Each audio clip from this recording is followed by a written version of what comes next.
algo que quieran ver en lo de, me habían preguntado, lo preparo para la próxima clase, lo de aprendizaje por refuerzo, que Pedro me había preguntado. Eh, Al margen de eso, con el resto de las cosas, ¿cómo vienen?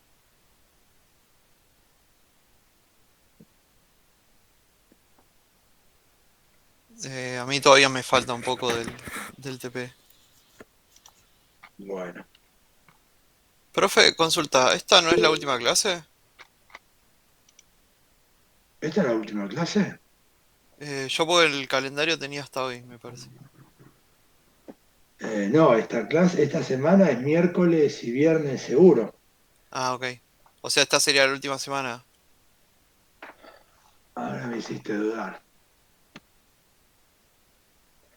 La semana que viene, el lunes no tenemos, seguro. Déjame que lo averigüe, pero sí lo Creo que... que quedan, es hasta julio el cuatrimestre. ¿Es todo el mes? Ah, ok. Claro, para mí puede ser que yo cuando generé la invitación, Claro, capaz quedó cortada sí, ahí. lo puse hasta ahí, dame un segundo. Estoy,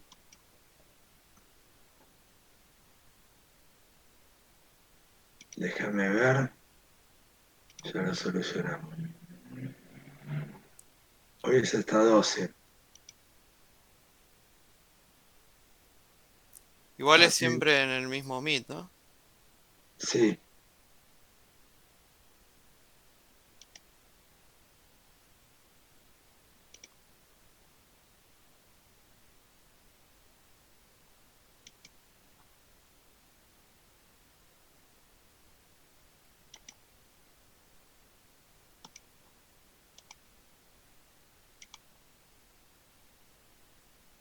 me equivoqué, ya me mandé, hice una cagada como Dios manda.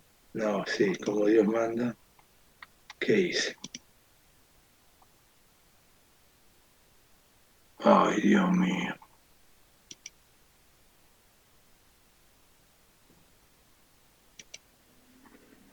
Ahí está. Editar.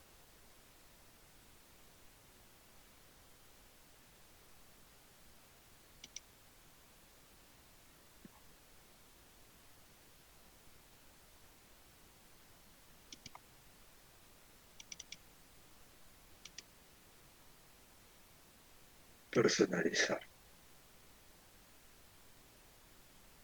El 13 de junio no, el 30.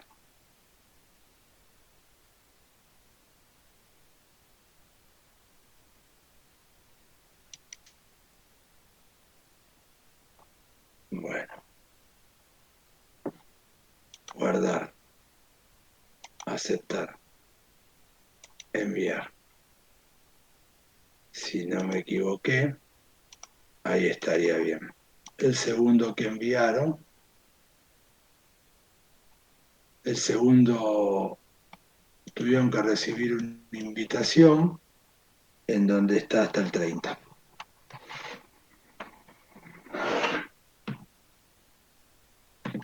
Ahí quedó bien, profe. Ahí está.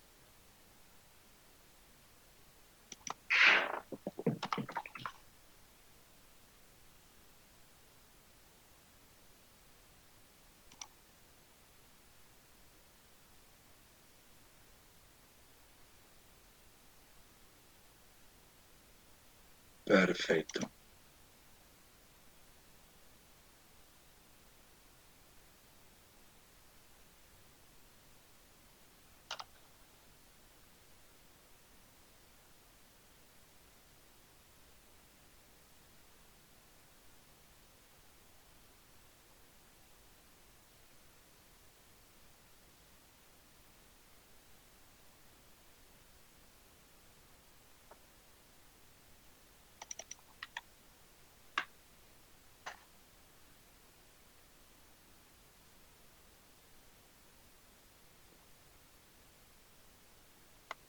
Bueno,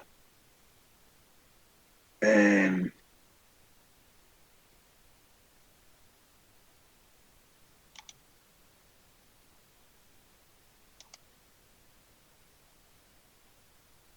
¿estamos con eso? ¿Alguna pregunta más?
Bueno,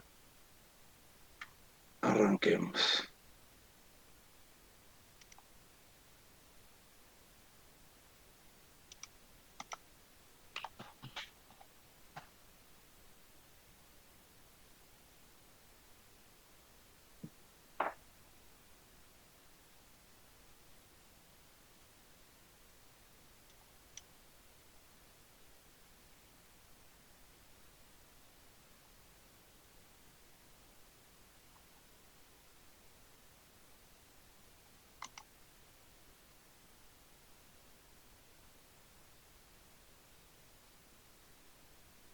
Habíamos visto la clase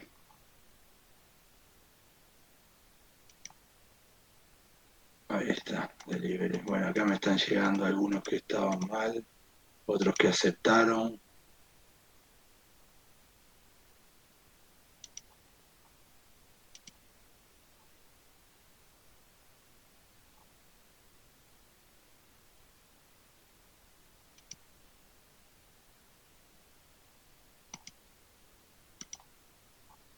Bueno, ahí se están aceptando todo. Bueno, vamos a arrancar.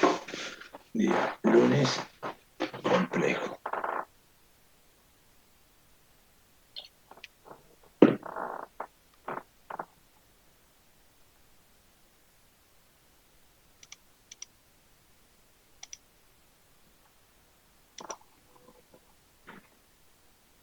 Bueno, comparto la pantalla.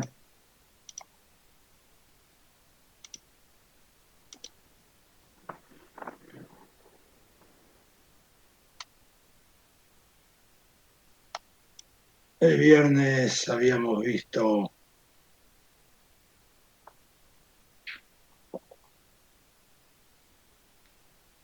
parte de la configuración.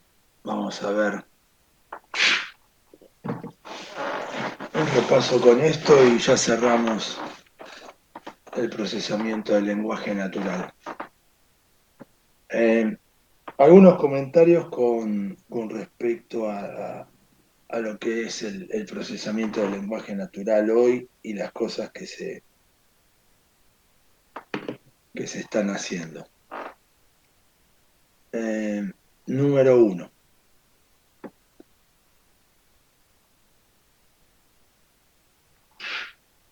No, es un área en la cual ya hay muchísimas posibilidades, pero sobre todo en donde se va a desarrollar muchísimo más. ¿Mm? Y esto incumbe a determinadas áreas, las cuales deberíamos prestarle bastante atención. ¿Por qué? Porque va a ser disruptivo en cómo se trabaja. Por ejemplo, en la abogacía. Algo que siempre había quedado como de costado, algo que siempre había quedado como que la informática impactaba de manera tangencial, solamente, bueno, haciendo un procesador de texto, lo más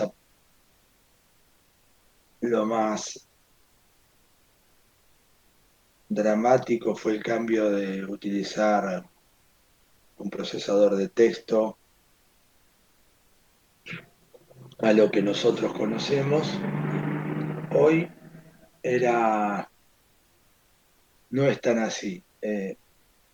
Cuando uno tiene estos modelos que se llaman generativos y que trabajan con modelos preentrenados, es decir, con entrenamientos que son bajados y se ajustan en el tiempo,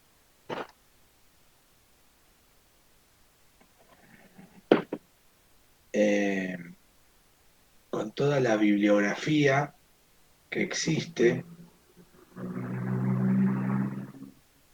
es poco probable que una persona le pueda ganar a uno de estos modelos. ¿entienden?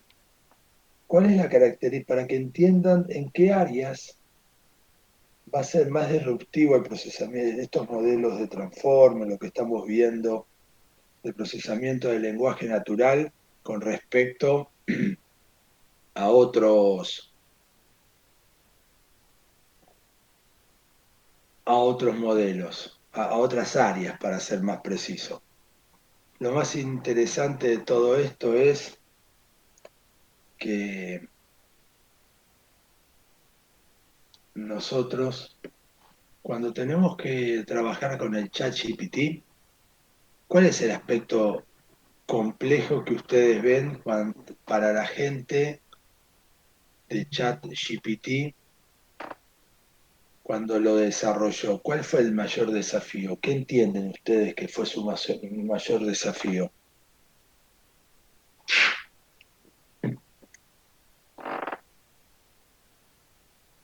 Que pareciera un humano, que hablara como un humano. Eso es un desafío, sí, sí, ningún problema, Javier. Realmente es un desafío, pero no fue el mayor desafío. ¿Cuál piensan que fue el mayor desafío al cual se enfrentaron cuando tuvieron que trabajar con el ChatGPT? Piensen ustedes cómo lo utilizan cada uno de ustedes. Hagan, digan algunos casos en que los hayan usado, vamos, entre todos. Si no, se hace súper aburrido esto. Ser, ser tan amplio, ponerle, yo lo usé desde generar código hasta preguntarle cualquier boludez y hasta tener una charla, ponerle, para que simule que sea un humano en cierto escenario. O sea, es bastante Excelente, amplio. Lucas. Ahí está el mayor desafío. El mayor desafío que tiene el chat GPT es la cantidad de opciones que cada uno de nosotros podemos invocar. ¿Está?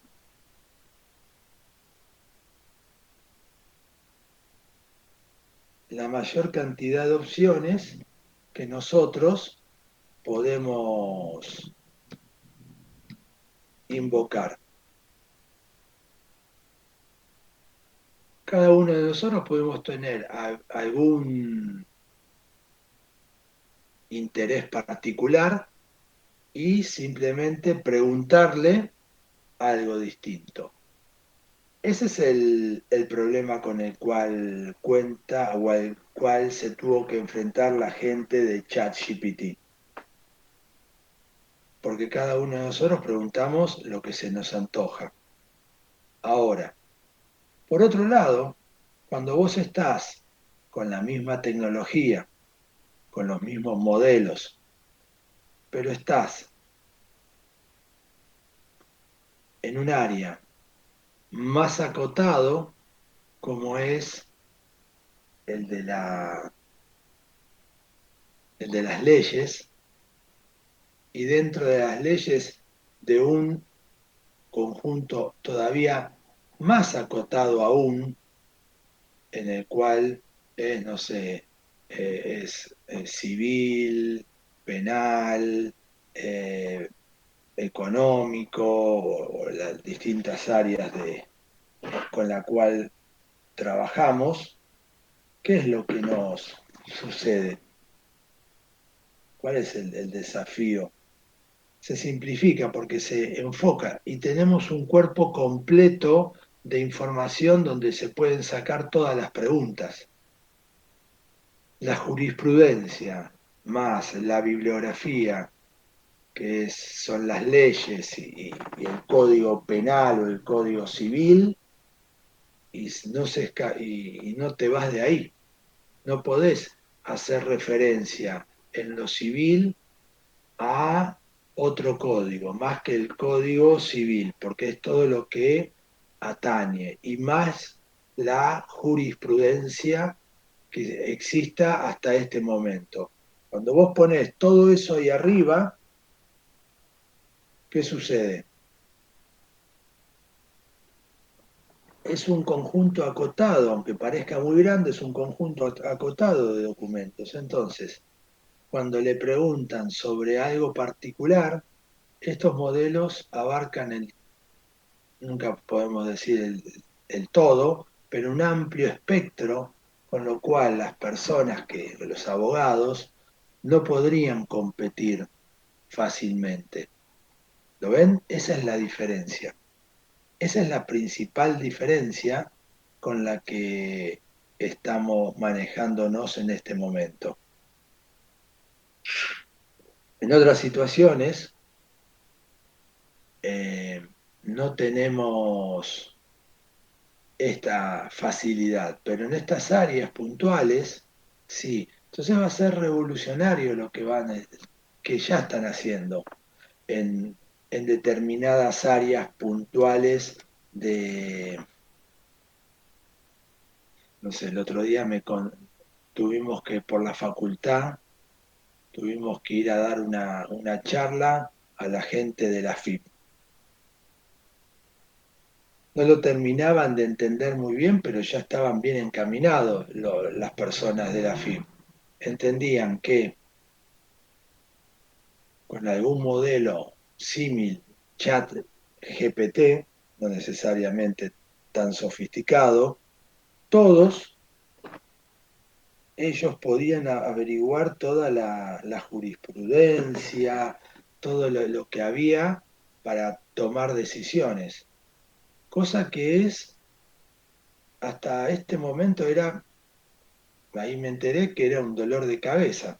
Cada vez que tienen que responder algo, cada vez que tienen que hacer algo, tienen que ver las leyes, después todas las cuestiones que se han tomado hasta ese momento, que no eran notificaciones, sino, pues no recuerdo el nombre exacto, pero son como aclaraciones que van sacando desde el mismo Ministerio de Economía, desde la misma FIP, van sacando aclaraciones.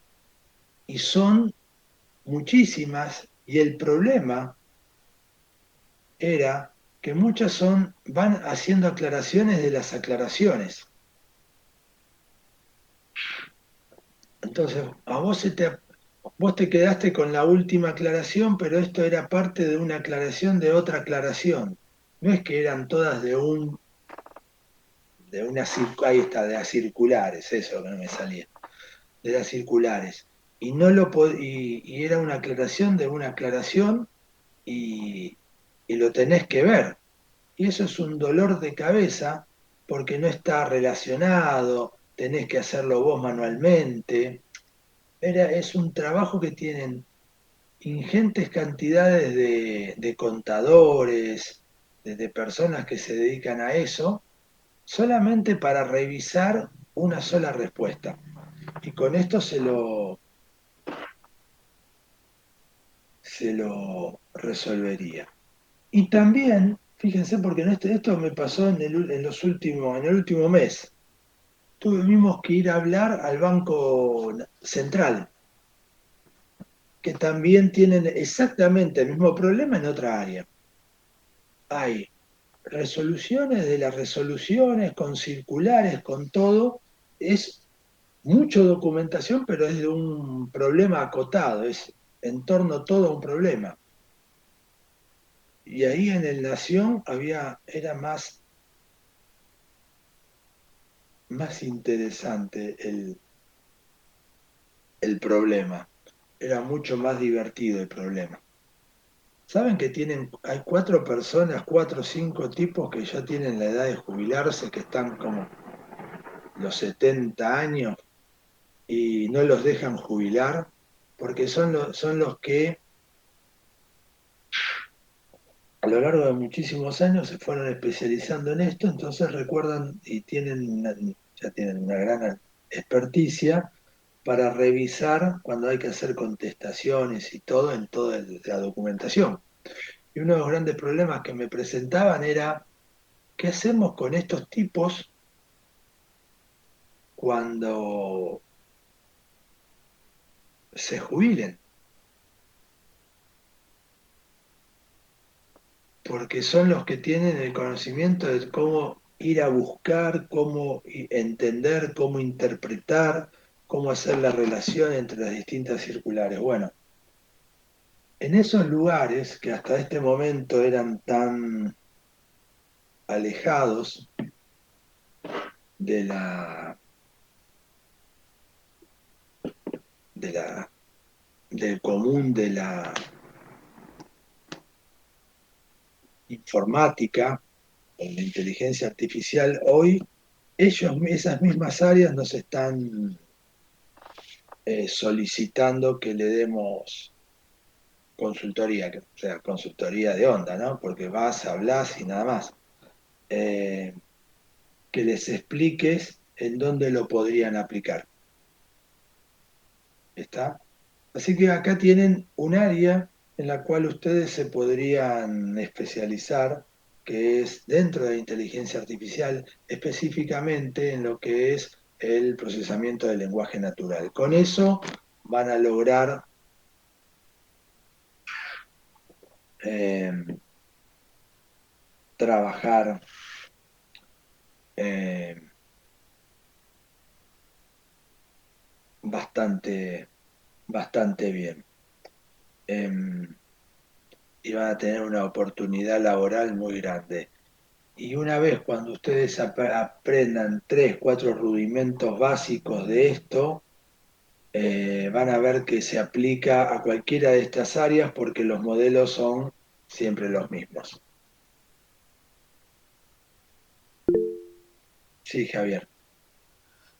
Yo hace un año, una cosa así, hice un curso que era de la UBA, creo que de la Facultad de Derecho, que habían hecho un programa multidisciplinario de inteligencia artificial y habían desarrollado una inteligencia artificial para el Poder Judicial que lo que hacía era analizaba casos y proponía como curso de acción y generaba todos los pliegos, los documentos, todo. Acá se los paso por si les interesa. Sí, Estaba bueno. Creo que tenía como un chatbot. Le pedía el número de expediente, leía el caso y ahí le como que le proponía cosas y el usuario decidía y generaba todo el pliego en segundos. sí. Bueno, esto pensá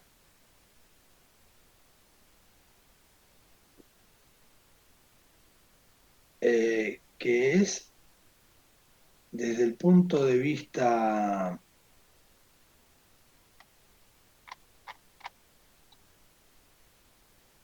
del Ministerio Fiscal. Pero ahora vos fijate un abogado, ¿no? Porque ustedes piénsenlo al revés.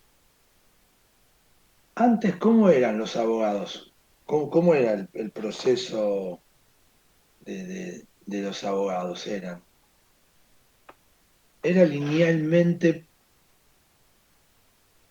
proporcional a la cantidad de años y experiencia que tenía esta persona.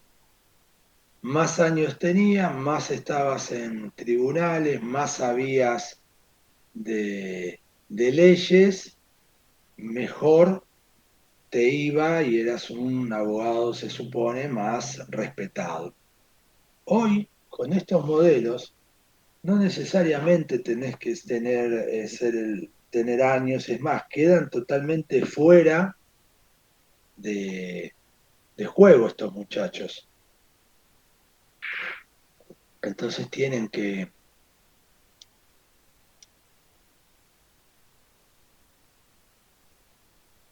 trabajar con esto. Y además, te digo, por el año en el que está trabajando, acá el link que estamos viendo en la página web que nos pasaste, eh, tendríamos una opción consulta, acá tenemos el 2010,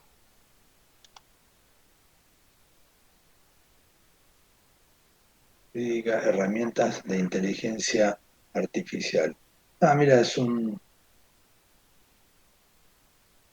documento, a ver si puede bajar,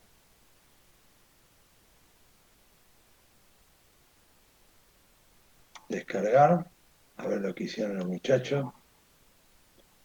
porque con los nuevos modelos, esto es del 2017 a esta época, esto ha cambiado totalmente. Con desarrollo del bit, motivación, resumen ejecutivo, que tenemos, denme un segundo que lo miramos y vemos qué es lo que está haciendo.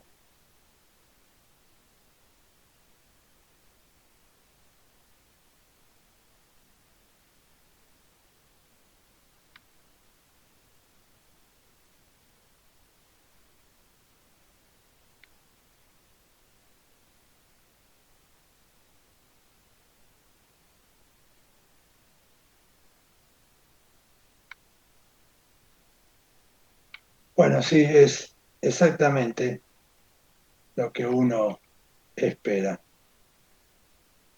Ahí te da un poco de información, pero sí, ese es el modelo. Y lo que te hace son búsqueda de leyes relacionadas, predicción de modelo de dictamen jurídico y redacción de dictamen completo. Bien, fíjense que con una herramienta que quizás la podamos llegar a mejorar mucho, lo que logramos es generar un proceso para la parte legal que hasta este momento se pensaba que lo podía hacer una persona. Y la diferencia que tenemos con respecto a las personas es que es exhaustivo. Una persona en términos generales no suele no ser exhaustiva en estas búsquedas, salvo en contadas excepciones, porque no tiene tiempo para revisar todo, reflexionar. Acá ya te da un resumen de todo lo que tendrías que hacer y en función de los dictámenes que podrías generar. Esa es una ventaja. Así que ahí tienen todo un área de acción con el cual pueden desarrollarse y con el cual pueden trabajar. No hay eh,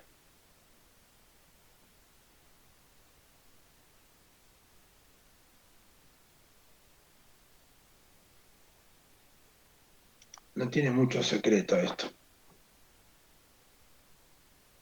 Tienen que poder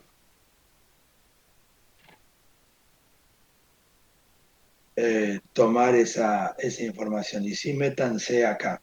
Aunque ustedes no lo crean, estamos en el borde. Ustedes ya no quieren estudiar más, pero son jóvenes ustedes. Sería apropiado quizás que alguno de ustedes que les gusta esto estudie abogacía el día de mañana. La diferencia sustancial que se va a lograr conociendo las herramientas de inteligencia artificial, siendo ingeniero en informático o en sistemas, sumado al conocimiento de las leyes, va a ser una diferencia abismal,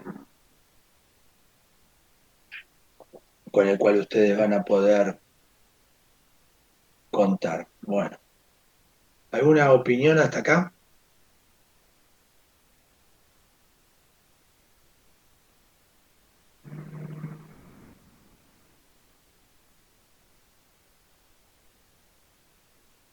Yo lo que no me acuerdo era cuál había sido el proceso que habían usado para desarrollar la inteligencia No, artificial. seguramente lo que hicieron ahí es por el, por el tiempo que tiene, vos tenés eh, el procesamiento del lenguaje natural, lo que cambia sustancialmente es en el 2017 que aparece el modelo de GPT, que era lo que estábamos viendo recién y ahora vamos a repasar un poco más. Pero ¿cuál es el punto? Antes teníamos modelos preentrenados, disculpen. Modelos que eran, para que den una buena respuesta, se los debería clasificar. La clasificación impactaba directamente en que los conjuntos de datos con los cuales trabajábamos eran reducidos. ¿Por qué eran reducidos? Por un solo motivo, porque no teníamos forma de evaluar ingentes cantidades de textos. ¿Estamos? Entonces, lo que uno tiene que hacer es rebuscárselas para tener el texto medianamente clasificado. Bueno, era fácil en el área de, de la, de la jurisprudencia, porque uno si va para atrás y ve todo lo que se fue resolviendo y cómo terminó el juicio, tiene medianamente clasificado eso. Entonces se entrenaban los modelos a partir de eso. Siempre era lo que se iba tratando de resolver, teniendo alguna clasificación o que la habíamos encontrado por algún lado o la hacíamos nosotros y generábamos los modelos que andan muy bien. El ejemplo típico es porque ustedes van a ver un montón de libros de procesamiento del lenguaje natural que hablan de evaluación de películas. ¿Por qué? Porque había un sitio web, un blog, donde los usuarios abiertamente, por motus propio, generaban una opinión sobre la película. Entonces le quedaba, ya teníamos clasificadas las opiniones, textos con películas. Y a partir de ahí se podía sacar muchísima información, directa e indirecta. En el sentido de directo es que vos podías hacer, sí, aplicaciones para evaluar películas, series, lo que sea. Pero también podías hacer aplicaciones para evaluar cosas como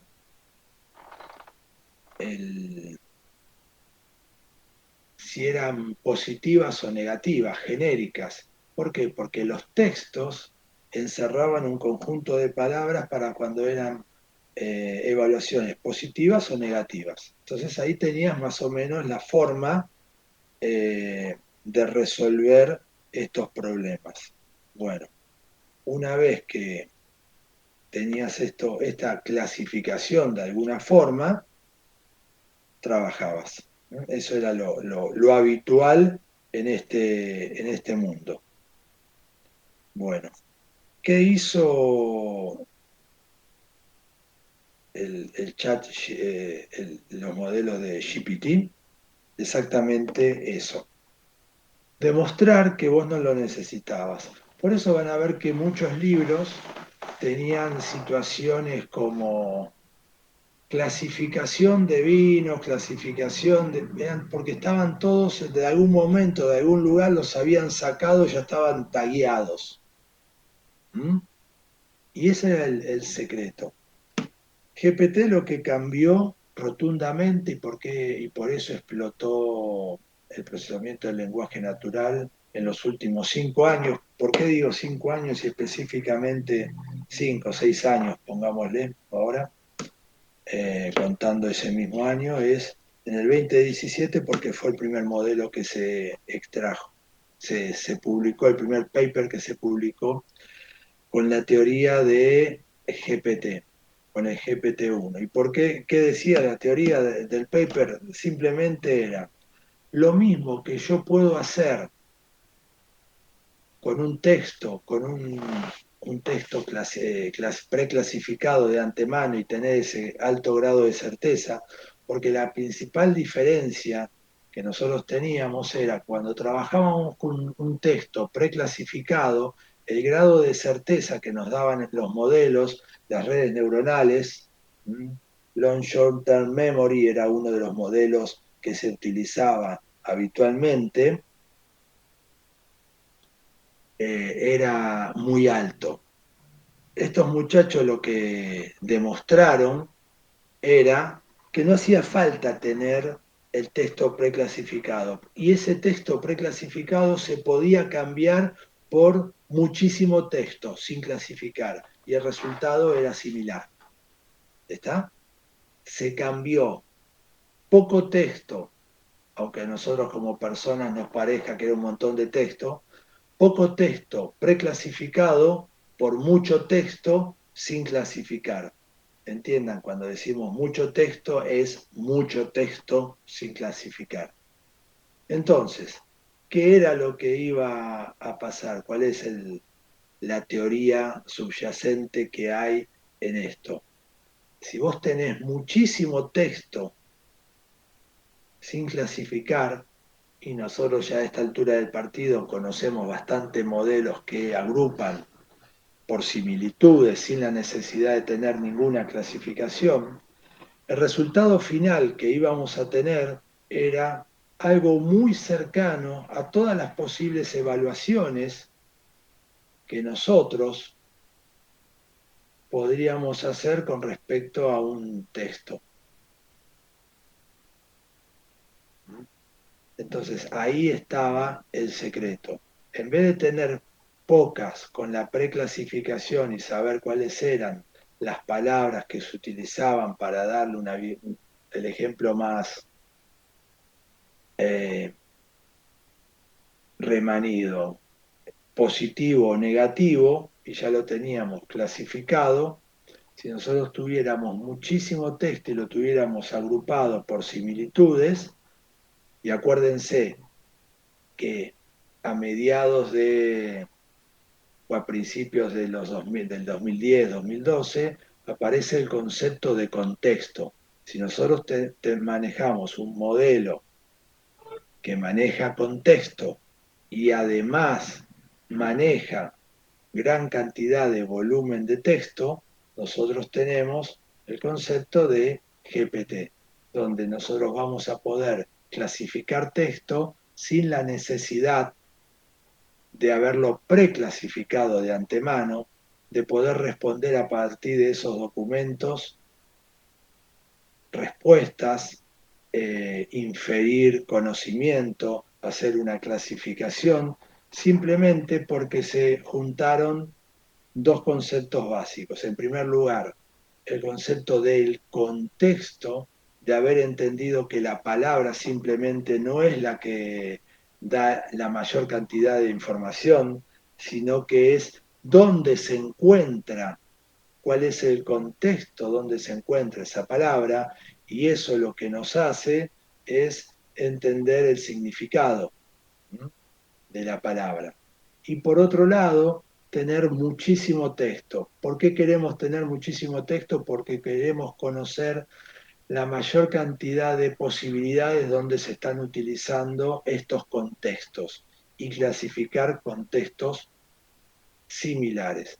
Cuando juntás esas dos características, entendés el concepto de GPT y con eso es como llegamos al día de hoy, que le podemos preguntar a una página web, como decía Lucas, cualquier tipo de pregunta y medianamente cualquier tipo de pregunta me lo respondía bien. Fíjense que si ustedes le hacen a GPT una pregunta de algo que saben que no hay mucho en la web, la respuesta que les va a decir, ¿cuál es? No es muy certera. ¿Por qué? Porque no tuvo mucho texto en torno al tema que ustedes le están preguntando para poder clasificar y agrupar por similitudes. ¿No les pasó que le hicieron alguna pregunta muy puntual y no le respondió bien? Y le dice, disculpen, sí, estoy ajustándome o alguna estupidez de esa. Sí, varias veces. Bueno, eso se debe a que la base del chat GPT está dada por la cantidad de texto y los contextos. Si no tiene mucho texto para evaluar, no pudo encontrar todos los contextos en donde se definen esas palabras claves, entonces cuando se las preguntan, ustedes no les puede dar una respuesta apropiada. Nada más que eso es lo que está pasando. Al principio también le podías como setear cosas inválidas. Por ejemplo, yo vi una vez que te decía que 4 más 4 era 2, pero si vos le insistías y le corregías que era 5, terminaba pensando que era 5 y después le preguntabas y te decía que era 5. Claro, a vos Esas te cosas después decís, las fueron arreglando, pero bueno. exactamente, pero, viste, como es en función del volumen y después ajusten, ¿no? Pero la teoría que ustedes tienen que entender que hay en el chat GPT son esas dos cosas. Primero, lo que se desarrolló a ponerle en 2010, 2012, que se hizo muy evidente que era necesario tener en cuenta, es el concepto de contexto. Primer punto.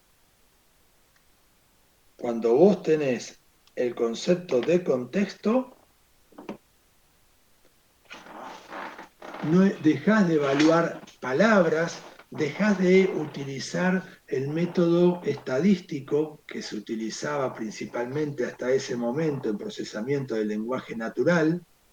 ¿Cuál era el método estadístico? El recuento de palabras y similares. ¿Se acuerdan el TF y DF que habíamos visto? Esos son métodos matemáticos, donde se le trata de asignar a las palabras algún cálculo y ese cálculo es con el que nos manejamos. Punto. Eso es lo que tenemos que tener en cuenta para poder trabajar. El contexto de las palabras. Recuerden y les tiene que quedar bien grabado este concepto. En procesamiento del lenguaje natural es más importante el contexto, es decir, quién rodea la palabra, qué otras palabras rodean a la palabra en cuestión, que la misma palabra. ¿Por qué? Siempre acuérdense del ejemplo más simple. Si yo les digo cabo, ¿qué es? Y puede ser un cabo de algo atado, o puede ser un cabo del ejército, o O puede algo ser la parte de geográfico, algo también. o cabo geográfico. También. Entonces, la palabra, fíjate, sola no tiene mucho sentido. Pero si yo estaría diciendo, el cabo ordenó al soldado, ya sé que es militar. El cabo fue arrasado por la tempestad.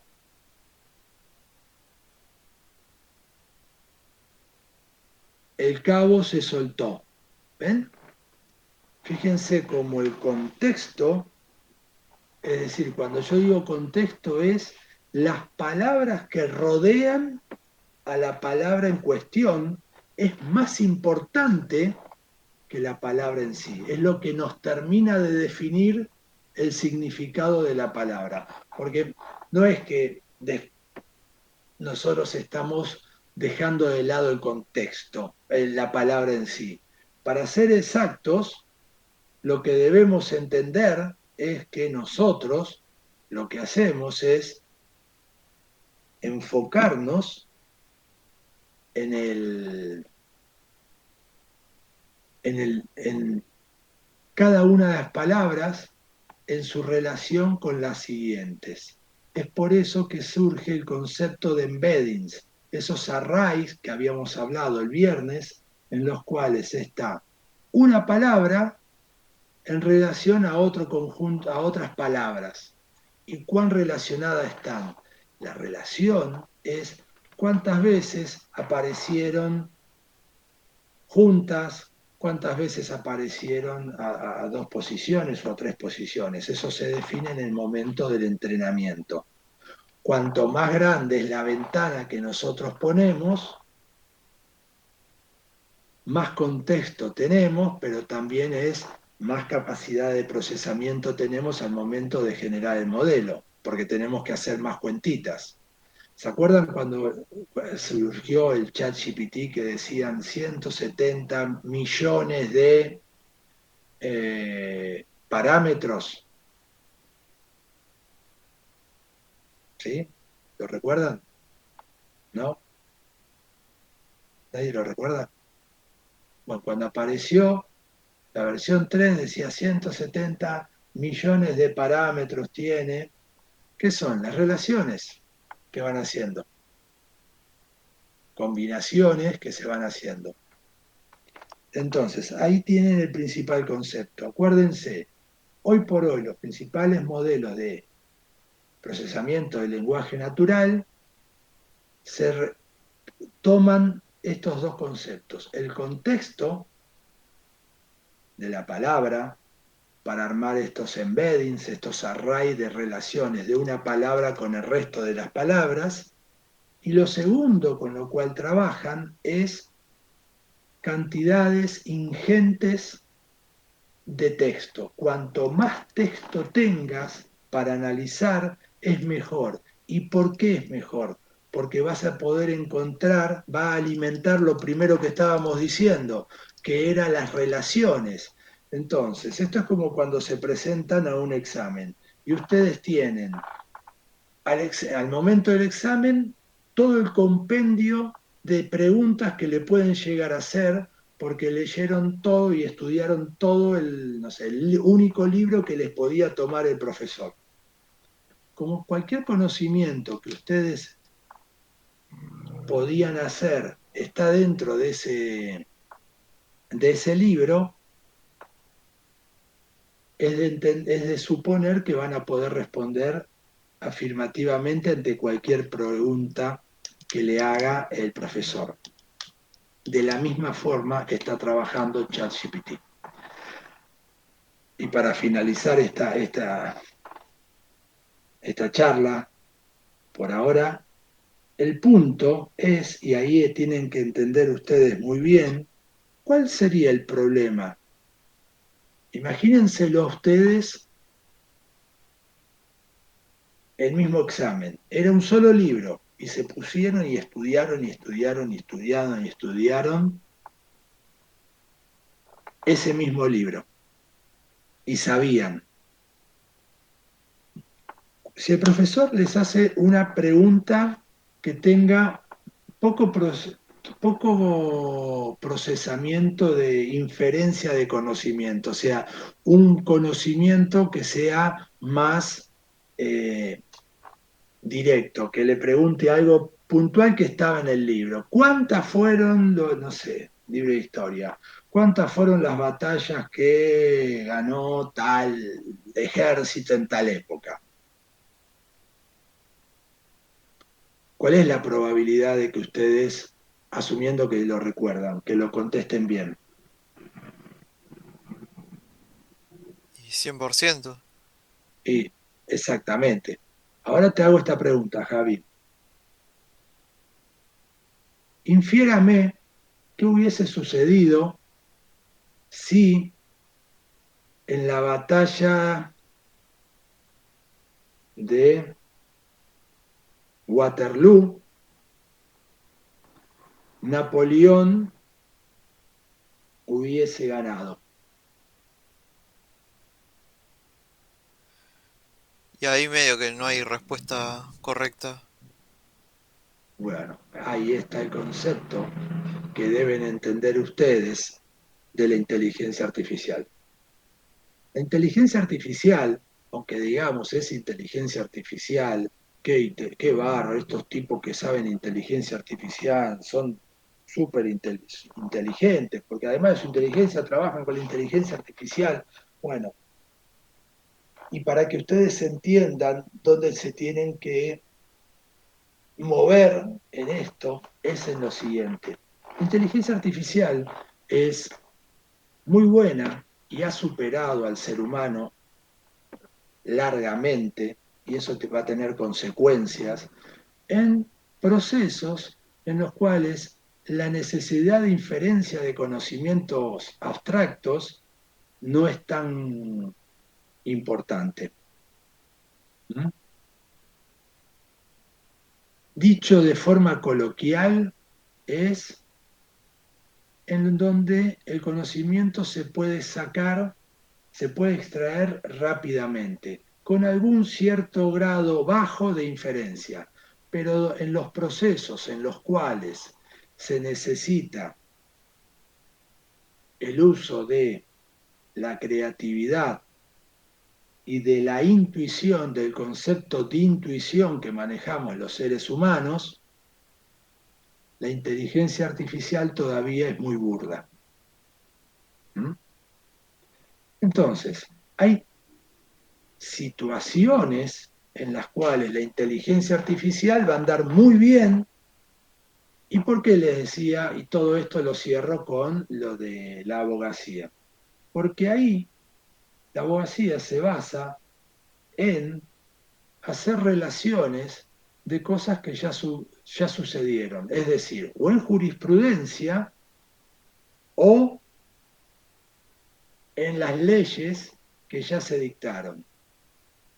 Por supuesto, en un momento aparece una nueva jurisprudencia, pero son los casos menos.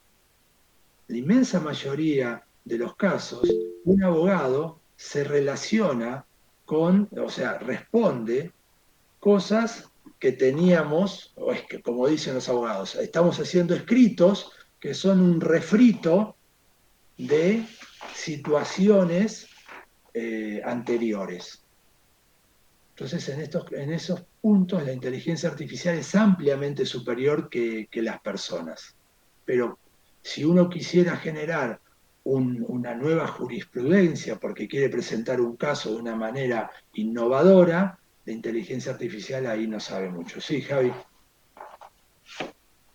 Algo que habían mencionado cuando hicieron la inteligencia artificial esta del Poder Judicial era como que, no sé si capaz interpreto mal, pero creo que lo que es el concepto de jurisprudencia no se aplica igual en Argentina, creo. Que, por ejemplo, un fallo de un caso anterior no necesariamente condiciona a otro fallo. Entonces, Sí, a nivel de fallo, no, pero cuando responden los abogados, tenés razón eso. Y en realidad es el no es a medias, porque vos siempre estás influenciado, disculpa. claro, y lo que El comentaban era que juez. a veces para el mismo caso, dependiendo del juez, había veredictos distintos. Exactamente, exactamente. Pero los abogados que tienen que responder y tienen que llevar adelante el juicio, como la parte de defensa, como la querella, eh, y no sé, no soy tan experto en eso, en todas las áreas, sí hacen referencia. Estoy seguro porque yo tuve mucho tiempo relacionado con abogados y sí hacen referencia. Según la acordada de la corte, te decían y lo escribían, ¿no? Según el fallo del juez y lo escribían. Entonces tiene cierta inferencia. Pero bueno, el concepto que ustedes se tienen que llevar es, primero, contexto y volumen de información han derivado en lo que ustedes están viendo acá. Cuanto más volumen, más contexto y tengamos, mejor es la respuesta. Y para tener mayor contexto, debemos tener mayor volumen de información. Y ya quedó demostrado, que fue lo que demostraron los muchachos de GPT, que el volumen equivale a poco texto clasificado. Bien, entonces cuando ustedes vean áreas en donde el conjunto de texto es muy encerrado, como la parte de las leyes económicas, la justicia o áreas de la ciencia muy particular que son acotadas, esto es muy bueno. Esto es muy bueno. Así que, bueno, por ahora hagamos un break, chicos, y, y seguimos la clase. Patricio pregunta, ¿quieren mostrarlo a la vuelta a ustedes las preguntas? Así si hay algo que le interesa a otro equipo ya les va quedando contestado, lo querés hacer en privado.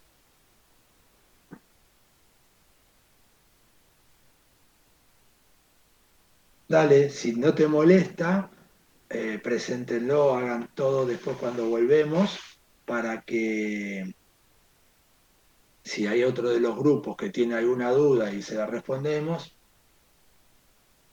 Sí, sí, está perfecto, eso. Presentarlo, porque si lo ven, así le da una guía a los demás cómo van avanzando y siempre ayuda. ¿Está? Perfecto. Bueno, va a las 12 acto fallido. A la y media arrancamos de vuelta.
¿Querés compartir, Patricio, lo que hiciste?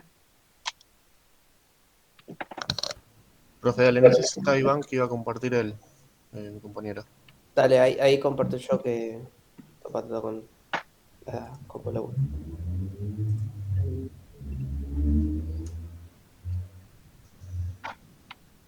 Avísenme cuando se pueda ver. Dale, sí, ahí se ve. Ahí se ve.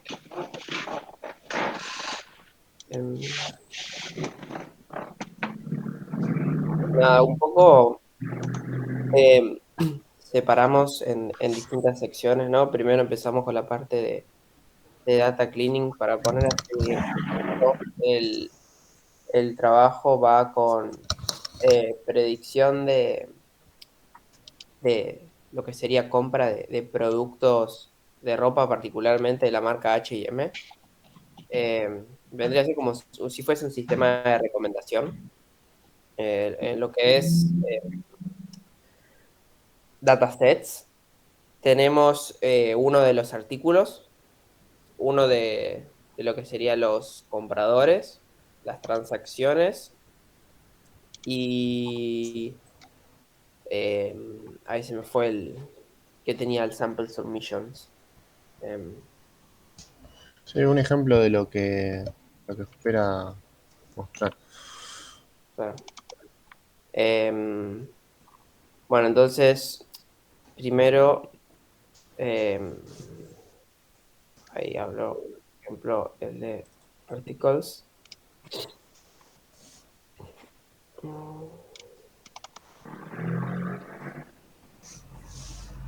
Hicimos toda la parte exploratoria, si había nulos, en caso que había, si los reemplazábamos, no los reemplazábamos, qué teníamos disponible de datos, si había objects, si había enteros.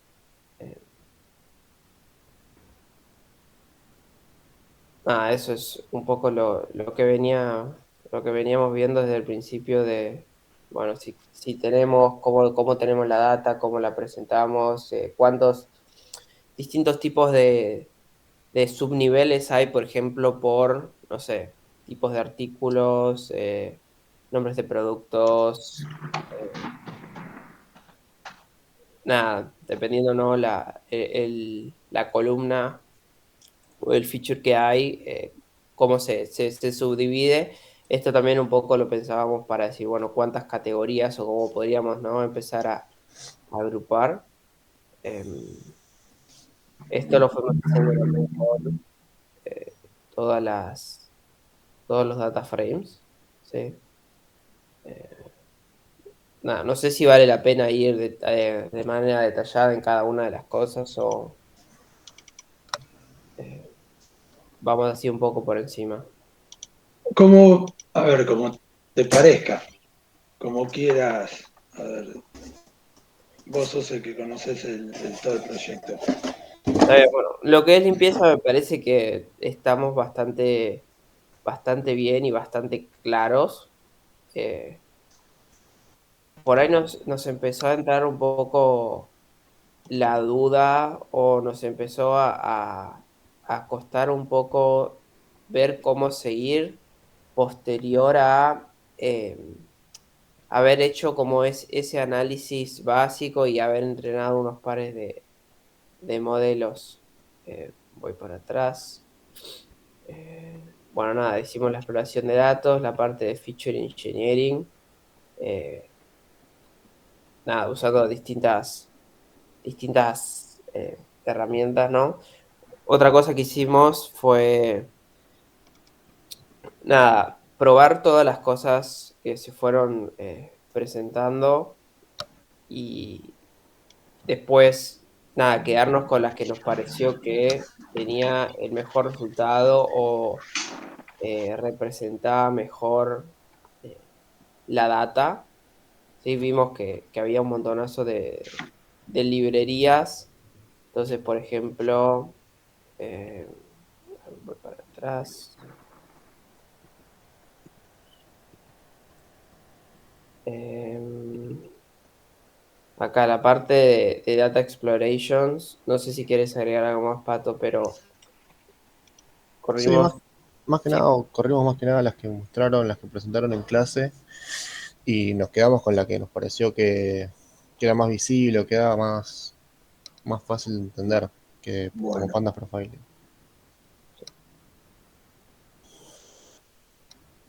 preguntas varias. A ver si, ¿qué les parece? El resto puede preguntar, ¿eh? Algunos conceptos que tienen que tener, y esto les sirve como guía. Por eso es bueno mostrar los trabajos en forma colaborativa, así vamos sacando. En ningún momento esas dudas que tienen, bueno, está bien, ya hicimos lo suficiente, en realidad nunca lo vas a saber.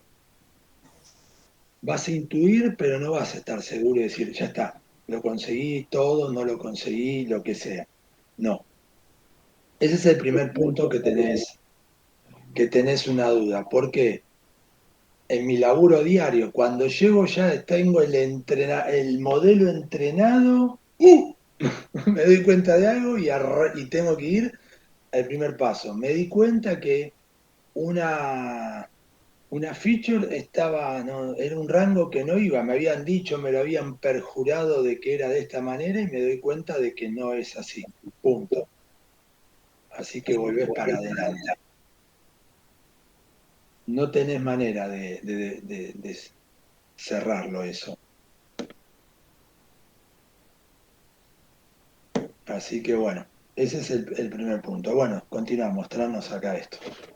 Eh, Nada, con lo que es Pandas Profiling, tenemos, ¿no?, los distintos tipos de artículos, códigos, nombres de producto. Nada, lo que es por ahí, o como lo que se espera, ¿no?, es poder predecir un, un tipo de producto a comprar y la variedad de productos, ¿no? Si, por ejemplo, uno se pone a subdividir con lo que sería tipo de artículo, ¿no? O más que tipo de artículo, IDs de artículo o ese tipo de features en donde la amplitud es tan grande, decidimos como centrarnos más en colores, en por ahí edades de lo que sería el comprador, en eh, nada, la parte el número de departamento, el nombre de departamento, ¿qué más? Nada, variables o features que vendrían a ser un poco más genéricas en sentido de podemos como clusterizarlas o podemos agruparlas de manera más sencilla y no quizás tan dispersa. Y sumado a eso, una cosa que nos pareció también bastante importante como para poder predecir lo que sería la parte de lo que es compradores, es la parte, es lo que es Profet. Bien, em, Porque nosotros el dataset de transacciones tiene cuándo se fueron haciendo las distintas transacciones. Entonces, lo que hicimos también fue, bueno, distribuimos más o menos la cantidad total de compras y a partir de eso eh, tratamos de acomodar o tratamos de ver, bueno, eh, determinadas estacionalidades, ¿no?, que podrían llevar a futuros usuarios a que más o menos puedan tipo, predecir esa cantidad de usuario, ¿no? Esa cantidad de compras por usuario. de compras por usuario. Exactamente. Entonces, nada, esta fue la primera corrida que hicimos de Profet sin ningún tipo de estacionalidad o sin agregar ningún tipo de feriado. Y notamos, ¿no?, que había algunos picos. Todavía no hicimos o no integramos la parte de outliers a lo que es Profet. Nada, sabemos que es un poco importante, más que nada, acá este pico o estos picos, no sé si se ve Sí, sí, se ve perfecto y era eso lo que tenés que ver, pero van por el buen camino, chicos. Buenísimo. ¿Ven Nada, cómo sí, perdón. el proceso va saliendo solo? Mm. ¿Ven cómo el problema les va presentando la solución de a poco? Hicieron una primera aproximación acá, perfecto. Bueno, ahí ya entienden que tienen que sacar quizás algún outlier para ver si obtenemos una mejor predicción. Y después, ¿cómo va evolucionando el problema en sí? En un primer momento, la primera solución que vos podés aproximar o podés entregarle al usuario es el hecho de decir, esto es las ventas en general, ¿m? Porque lo que te va a dar acá, si no lo armaste por departamento, no lo fuiste separando mucho al detalle, vas a ver que tenés las ventas en genérico. ¿Está? Sí. Tenés las ventas para cómo se tendrían que dar. Eso ya es información. Eso ya es información. Porque le estás diciendo cuál es el volumen de venta. En ese volumen de venta podés inferir contra otras variables estadísticas tradicionales. Es, por ejemplo, el pico que tenés un poco antes del 8-2021 y del 8-2022. Fíjense, bueno, ahí vamos a tener un pico de ventas y estamos viendo las ventas acá como es una serie de tiempo en general. Pero si vos tenés el promedio que tuviste de los tickets para esa etapa, lo vas a poder cruzar y vas a poder, en términos generales,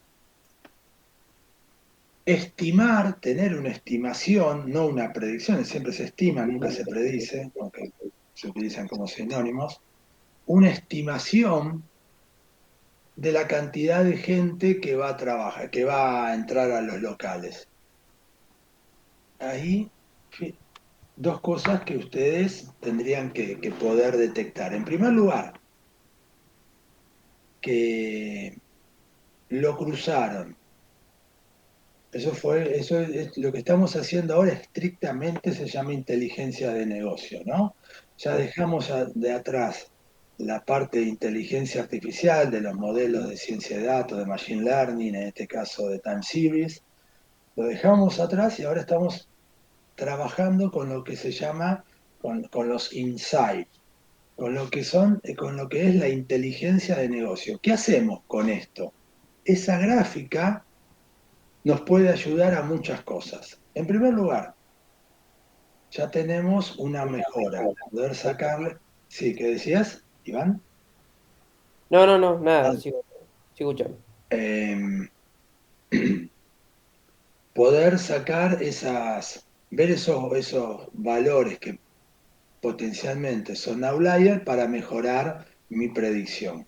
Pero por otro lado, yo puedo ir a buscar otra información que no está en el modelo y que no tiene nada que ver, cuál es el ticket promedio con el cual las personas en mi local hacen las compras, lo puedo tener genérico, lo puedo tener por mes.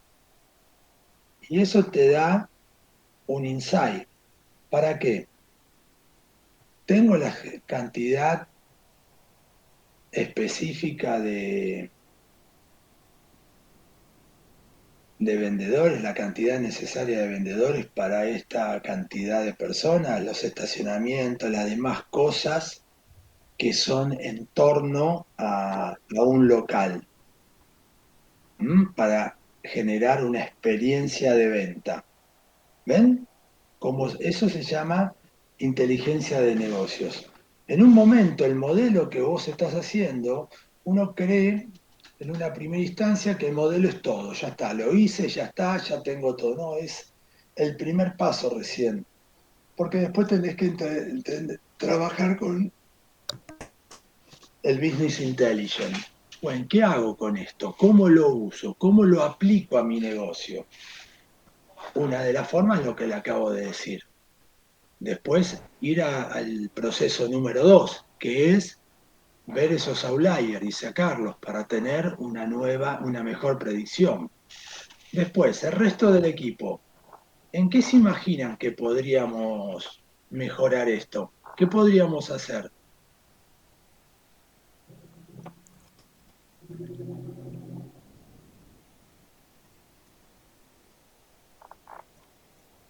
¿No se imaginan nada?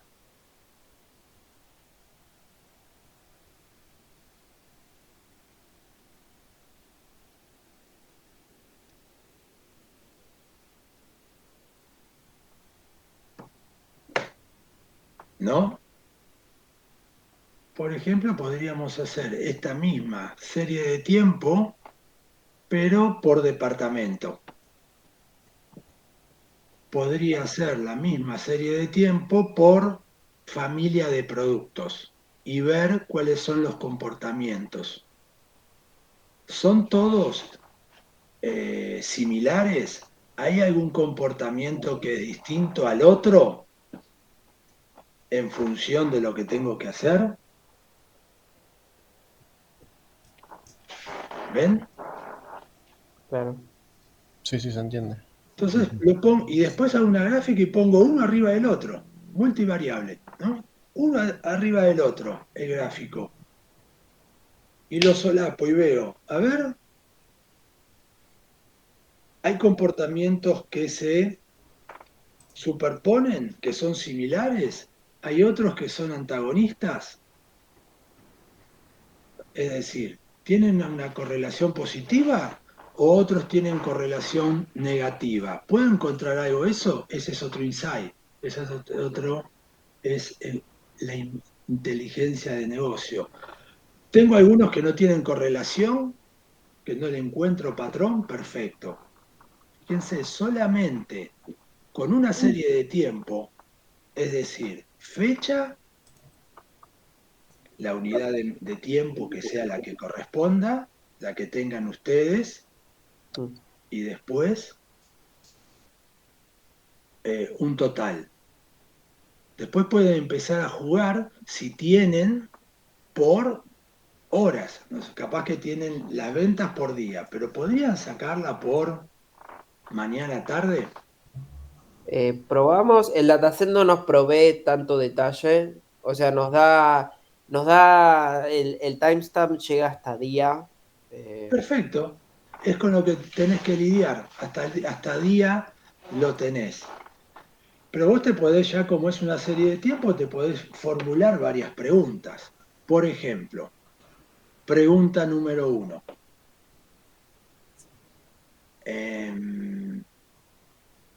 ¿Existen diferencias para los feriados, para los fines de semana?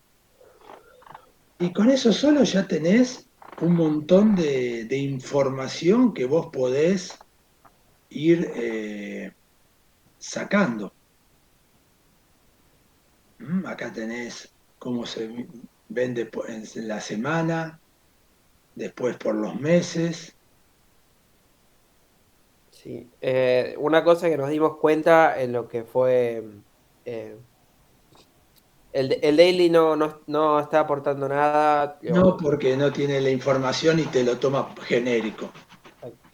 pero bueno, lo que es anual y lo que es también semanal, vimos que tiene una tendencia posterior al miércoles a tener más compras, lo que tiene bastante sentido. Es un poco raro igual que el domingo sea tan bajo, o no sé si hay un caso borde donde, bueno, el sábado se toma un día de muchas compras y el domingo, no sé, o un tema temporal, eh, porque la primera hipótesis era, bueno, los fines de semana uno tiende a comprar más.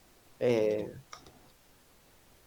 no sé por qué ese pico se encuentra ahí en lo que es el miércoles o posterior al miércoles. Lo que sí también nos dimos cuenta es que la mayor cantidad de compras está en lo que es junio, julio. Que también eso, como el dataset está orientado a lo que es Estados Unidos, sabemos que junio, julio también es época de vacaciones de verano. Entonces, Bien. intuimos que, bueno, como es época de vacaciones de verano, nada, también un poco en los costos de ropa, que nada, ropa de verano tiende a ser más barata, entre comillas, que ropa de lo que sería invierno, quizás. eh, Nada, ese tipo de hipótesis, y bueno, ahí a su vez lo que hicimos fue sumarle, voy para abajo, le sumamos todo lo que es la parte de feriados, Black Fridays, eh, y cuando sumamos lo que fue feriados, Black Friday y nada, lo que son todos los feriados de Estados Unidos, ¿no? O fechas Bien. que pueden llegar a afectar en Estados Unidos. El modelo se entrenó mejor. Eh, Nada, acá se puede ver como que se empiezan a contemplar un poco también los picos que estaban antes. Así todo igual a estos picos que acá están muy, muy afuera. Estimamos que pueden ser outliers. Tendríamos bueno, hacer esa parte. Y una de las preguntas también que teníamos es, lo que es outliers, ¿debería correrse una vez que estuvo ya hecho por ahí un modelo base o Y algo base bastante más? ahí no hay regla específica. Y esto es muchas veces en función de la experiencia que vos adquieras.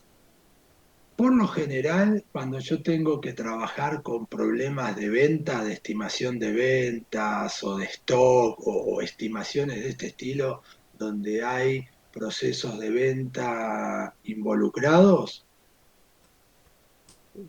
corre un outlier antes. ¿Por qué? Y eso es simplemente por mi experiencia. De lo que siempre tuve que trabajar, siempre encontré que había excepciones, había ventas que eran excepcionales y también había errores de tipeo o errores de cualquier tipo. Entonces, como lo que me tocó en mi experiencia particular tenía eso, cuando tengo un dataset de este estilo, trato de, de limpiarlo. Ahora la pregunta que te tendrías que formular cuando vos estás trabajando con una serie de tiempo, ¿qué hago? Bueno, detecté un outlier. Detecté un outlier. Este valor está muy por arriba de la media y en realidad es como con el dataset que ustedes están trabajando, no van a saber si es un error, es una venta excepcional, porque no tienen forma, o sea, tienen un dataset, punto. No tienen forma de ir a preguntarle a alguien. Entonces, la manera en que lo pueden solucionar es, generan un nuevo dataset y en todos esos datos que encontraron como un dataset, le hacen un rolling, una ventana, ¿está? Mm. De, para los valores. Extrapolan los valores, el valor anterior y el posterior o algo similar, ahí no hay ninguna regla fija, pero para sacar ese valor. Y lo tratan de resolver. Una pregunta, ¿cuál es la ventaja? O sea, entiendo que se corra el outliers, ¿no? Previo a hacer cualquier análisis, pero ¿habría alguna ventaja de decir, bueno, primero hago la parte de outliers y después eh, intento, por ahí ejemplo de esto de profe, después intento Ninguno, Iván, nada más que como sé que después lo tengo que hacer, me adelanto un paso, saco el outlier y entrego un modelo que después lo puedo defender mejor para todos los casos normales. Ok. Es por eso que lo hago. En vez de hacerlo después, porque ¿qué es lo que pasa? Si yo tengo que mostrar a un cliente esto, el cliente en lo único que se me va a fijar son en todos los valores que quedaron por arriba. Claro. La visión se le va ahí y tengo que pasarme 1 hora y media, 2 horas explicando eso y no lo bueno del modelo. Entonces, le saco los outliers, lo hago más regular al dataset, le hago la serie de tiempo y le muestro este mismo gráfico sin los outliers. Entonces, me enfoco en lo que yo quiero hablar. Después voy a seguir, sí, voy a hacer el modelo sin los outliers, voy a ver qué son los outliers, le voy a hacer un pipeline muchas veces para detectar si es un outlier para que vaya por un camino y si no que la predicción vaya por otro. Tengo muchas formas, pero lo hago por una cuestión de que si no tengo que pasarme 2 horas explicándole por qué ese valor de 200.000 y tengo que decirle, mira, o es una venta excepcional o es un error de tipeo, entonces me agarro un error en la carga de datos. No, porque nosotros no, y me tengo que poner a discutir, ¿viste? La cuadratura del círculo. Claro, ¿Viste? ¿Qué querés que te diga? claro, claro. Es por eso que lo hago de esa forma. Bien. Em, bueno, no sé, creo que no nos quedan. No, está muy bien, van por el buen camino. Y lo que me gustaría que se lleven todos es el hecho de cómo vos vas evolucionando. ¿Entendés? Hay una hoja de ruta escrita a medias. ¿Lo ven? No es una hoja de ruta que está ya finalizada. Una hoja de ruta que ya tenemos eh, todo, que conocemos absolutamente todo, que sabemos específicamente lo que vamos a hacer. ¿Está? Eh, tenemos más o menos, eh,